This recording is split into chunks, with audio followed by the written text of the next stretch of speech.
Dans une autre vidéo, je vous avais déjà parlé du Cynocalicanthus.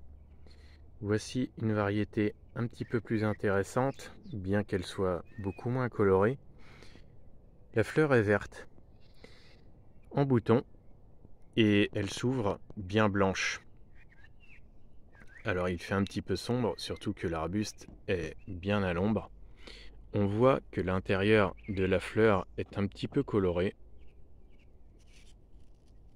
Ce n'est ni rouge ni rose, c'est un petit peu bordeaux, couleur brique.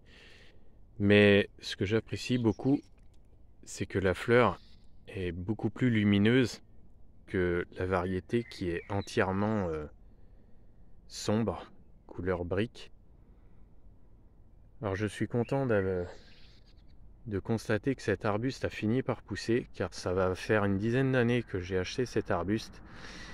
Et les premières années, il était constamment dévoré par les limaces et les escargots. J'ai dû lutter pendant 5 ou 6 ans pour le maintenir en vie. Les premières années, il faut faire très attention.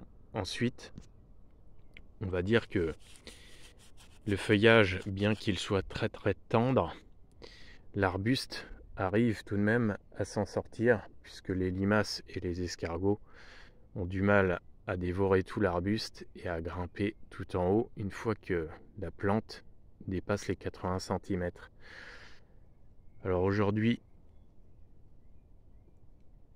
il mesure environ 1,50 m, mais il pousse plus ou moins couché. Il est à l'ombre, il cherche un peu la lumière.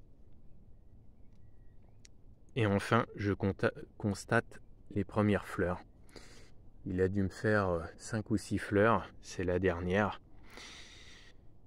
La floraison est un petit peu comme l'autre, donc il fleurit en mai-juin. Il a fleuri un petit peu décalé comparé à l'autre, mais sachant qu'il est à l'ombre, c'est peut-être pour ça qu'il fleurit un tout petit peu après.